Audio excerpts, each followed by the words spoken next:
Bom, pessoal, vamos aí para mais um vídeo. Vou falar hoje aí sobre o resfriamento da água, tá? Isso aí é um tema que me deu bastante dor de cabeça.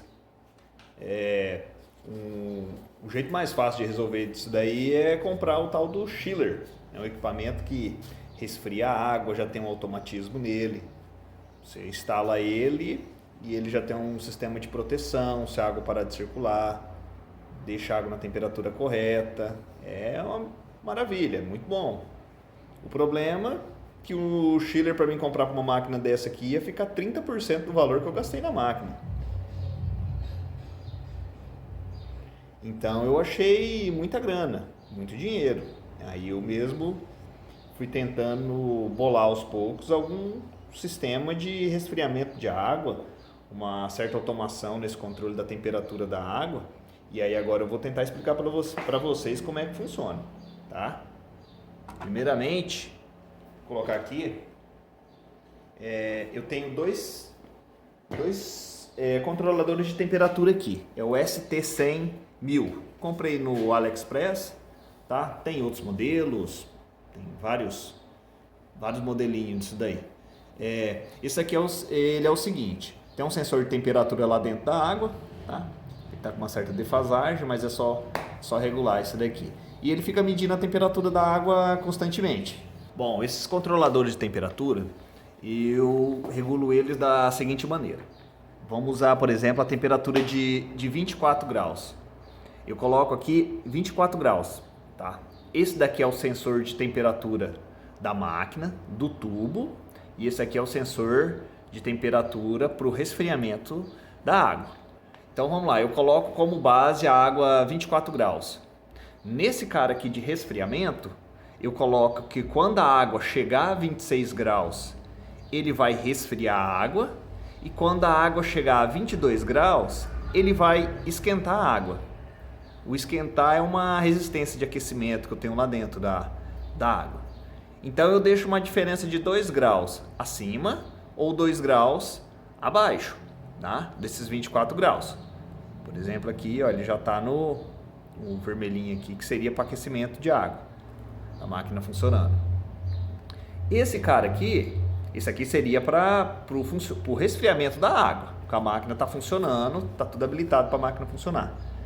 Esse cara aqui, em vez de eu colocar 2 graus, eu coloco, por exemplo, 4 graus a mais e 4 graus a menos. Então, considerando 24 graus temperatura média, eu coloco a saída dele em 28 graus. Na verdade eu não deixo 28, deixo um pouco menos, mas só explicando. Eu deixo em 28 graus e em 20 graus eu abaixo. Por quê? Se a água sai dos 24 graus, começa a subir a temperatura. É normal a água subir com a máquina funcionando. Com 26 graus ela vai começar a resfriar. E esse cara aqui entra com 26 graus. Entrou. Mas o dia tá calor, tá quente, tá difícil. A temperatura continua chegando. Quando chega nos 28 graus, o que esse cara faz aqui? Ele vai fechar um contato que ele tem ali atrás, um contatinho, e esse contato ele vai inibir, pelo automatismo da máquina, que o tubo laser continue funcionando. Então é uma maneira que eu tenho de prevenir o laser. Deu qualquer problema, a água subiu a temperatura, chegou em 28 graus, ele desliga a máquina. A máquina não, só o laser. Abaixando a temperatura da água, se ela chegar a 20 graus, que seria 4 graus a menos que os 24, ele também vai fazer a mesma coisa. Ele vai bater ali, ó. Inclusive aqui por causa da regulagem dele, ele tá aqui, ó, com esse LEDzinho vermelho. Então ele tá fechando o contato. Se eu for ligar a máquina agora, o laser acaba que não vai funcionar, tá? Deixa eu mostrar a parte de trás dele aqui, que tem um desenho dos contatos aqui. Não sei se vai dar pra ver. Vai estar ruim pra caramba pra ver. Tá ruim pra ver o desenho. Vou ver se eu acho um desenho na internet pra colocar aí pra vocês. Vocês vão ver que tem o contato que se fecha quando atinge uma determinada temperatura, né? Para mais e para menos. Aí eu uso esses contatos. A maneira que essa ligação é feita, eu vou mostrar no esquema elétrico, quando eu estiver fazendo o esquema elétrico. Bom, nesse caso aqui é só para mim explicar a lógica de funcionamento, explicando como é que funciona. Vou mostrar ali outra parte ali agora. Bom, vou explicar aqui as tentativas, as ideias que eu tive para refrigerar a água dessa máquina. Tá? O sistema de circulação no tubo, ele é simples, já expliquei como é que funciona. Aí tem os dois sensores de temperatura lá, os STC 1000, que também eu expliquei como é que eles funcionam, a lógica de funcionamento de cada um, que faz funcionar. Porém eu tinha um problema aqui, que como refrigerar essa água, né? A princípio eu estava usando garrafa PET congelada. Isso aí é a primeira opção que tem. Você vai lá, enche uma garrafa PET de 2 litros, congela ela e coloca na água ali. Aí você vai olhando no seu controlador de temperatura, a temperatura que está. Normalmente isso daí funciona. Tá? Só que eu queria fazer um automatismo completo. Qual que foi a minha primeira ideia? O que eu estava pensando? Eu estava querendo usar uma serpentina com ventilador, com a ventilação do ar-condicionado. Essa parte de dentro do ar-condicionado, ele tem uma serpentina ali, ele tem um ventilador, ele tem uma serpentina. A minha ideia era fazer a água circular ali e fazer uma troca de temperatura com aquela ventilação. Eu até fui atrás de um ar-condicionado desses grandes, quebrado, né? E aí o cara ainda me falou no dia lá, né? O cara me deu um alerta. Eu falei para ele para que eu queria. Aí ele falou, só que tem um porém, você só vai conseguir trocar a temperatura, no máximo você vai conseguir a temperatura ambiente, porque ele vai ventilar o ar na temperatura ambiente. E eu tive que concordar com ele, não deu certo. E ia ter outro agravante. O gás do ar-condicionado, ele tem óleo também, ele não é só gás, né? Ele circula, ele tem um óleo ali. Então, se eu colocasse o circuito de água ali, aquela minha água ali ia ficar contaminada com aquele óleo que vai no ar-condicionado. Esse óleo indo pro tubo, e eu não sei o que isso aí poderia causar. Mas, tudo bem, descartei essa ideia. Conversando com um colega, o cara me deu uma outra ideia. Não sei se vocês conhecem, chama placa Peltier. Ela usa o princípio Peltier. Ela usa umas plaquinhas, parece umas pastilha Peltier. E você coloca tensão, corrente contínua nela, ela simplesmente de um lado ela aquece e do outro lado ela esfria. Tanto que isso aí é um efeito elétrico ali tão potente que você tem que colocar uma serpentina nela, né? Senão ela se danifica, porque ela esquenta muito do lado. Então, o lado que ela esquenta, você tem que colocar um dissipador de calor com um ventiladorzinho e tal. E eu vou ver se eu acho uma foto para colocar aqui, para vocês verem a foto dela. E eu comprei pelo AliExpress e eu não tenho as especificações dela, mas daí a hora que eu achar ela ali, eu escrevo. E a ideia era circular a água por ela. Eu já comprei uma que tinha a serpentina e o lugar que esfriava a água e tinha um local próprio para passar água por ela. Beleza, comprei a fonte de corrente contínua, comprei ela e instalei. Eu não sei se é por causa do volume de água que eu tenho ali. Eu não tenho muita água, deve ter ali uns 7 litros, 8 litros de água. Ela praticamente não abaixava a temperatura de água. Então foi ineficiente, não funcionou, não foi legal do jeito que eu pensei.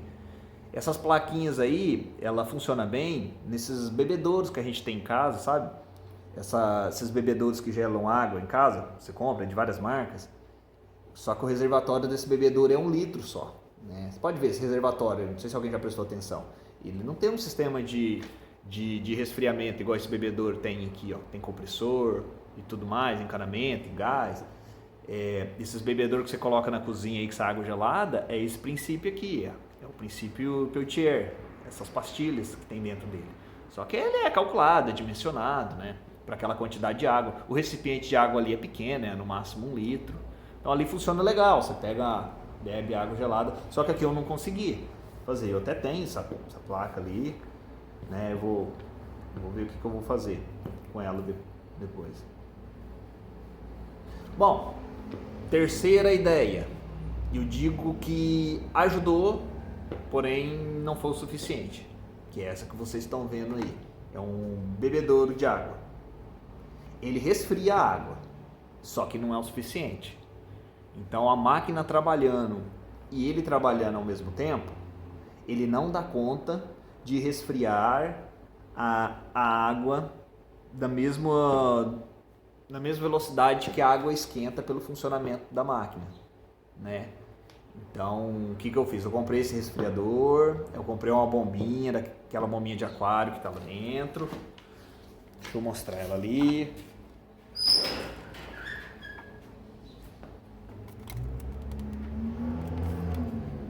Olha lá, uma bombinha de aquário lá dentro. Comprei esse cara aqui. Joguei um circuito aqui dentro dele, ó. Comprei ele novinho.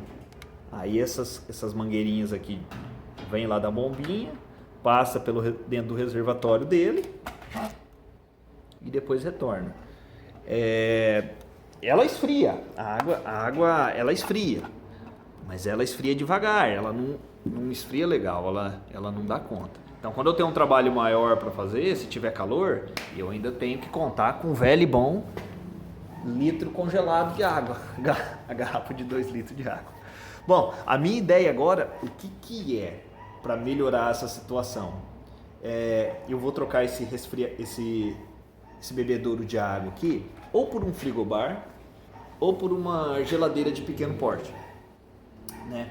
Dentro dessa geladeira, eu vou colocar um recipiente ali de uns 50 litros de água, eu acredito, um balde, de preferência circular.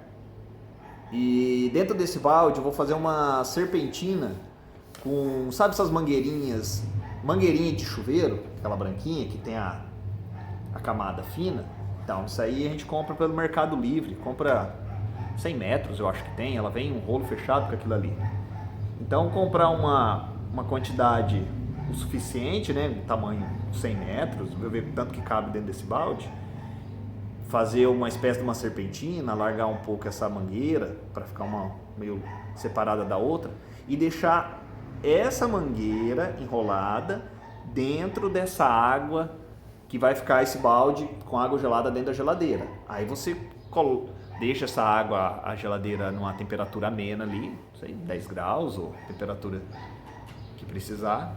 E quando a água da máquina precisar ser refrigerada, o que acontece? A bomba d'água, essas mangueiras azuis aqui, ó, vão mandar água por dentro da geladeira, vai passar pela serpentina, e essa serpentina ela vai fazer uma troca de calor com aquele balde de 50 litros que está lá na geladeira. Então assim, eu não vou pegar a água que está lá na geladeira e jogar para esse balde aqui, que eu acredito que tem até algum risco de contaminação, né? Então é simplesmente essa água que está aqui dentro vai circular por uma mangueira, um circuito fechado, e dentro dessa mangueira vai haver a troca de calor com a água que vai estar gelada dentro da geladeira, porque essa mangueirinha ela é maleável, ela é fininha e ela consegue fazer essa troca de calor com facilidade. Eu acredito que dessa maneira eu vou ter eficiência no controle de temperatura, né? Por enquanto eu ainda não cheguei nesse ponto, estou lutando para tentar chegar lá, mas devagar a gente vai conseguindo. Bom, espero aí que vocês tenham entendido, mostrando aí, como eu falei desde o primeiro vídeo, mostrando o que deu certo, o que não deu certo, o que eu tentei fazer e não deu certo, né? Eu acredito que essa solução aqui é paliativa, intermediária, desse bebedouro aqui não é uma solução final. E agora eu tenho que continuar aprimorando. Mas assim, por mais que eu tenha gastado um pouco, o pessoal deve estar pensando, né? Comprou uma coisa, comprou outra. Eu não gastei, vamos dizer assim, 1/6 do que eu tivesse gastado comprando o chiller. Então ainda, eu considero que ainda estou no lucro, tá? E quanto à parte elétrica, daqueles controladores de temperatura, fiação que vem para cá, tem bastante fio, eu vou fazer um vídeo aí, o último vídeo, falando da parte elétrica, da automação, do controle da máquina, tá? Tentar explicar certinho aí, mesmo para quem não tem muito conhecimento dessa parte elétrica, conseguir replicar isso aí. Beleza, pessoal? Vamos ficando por aqui. Muito obrigado, viu?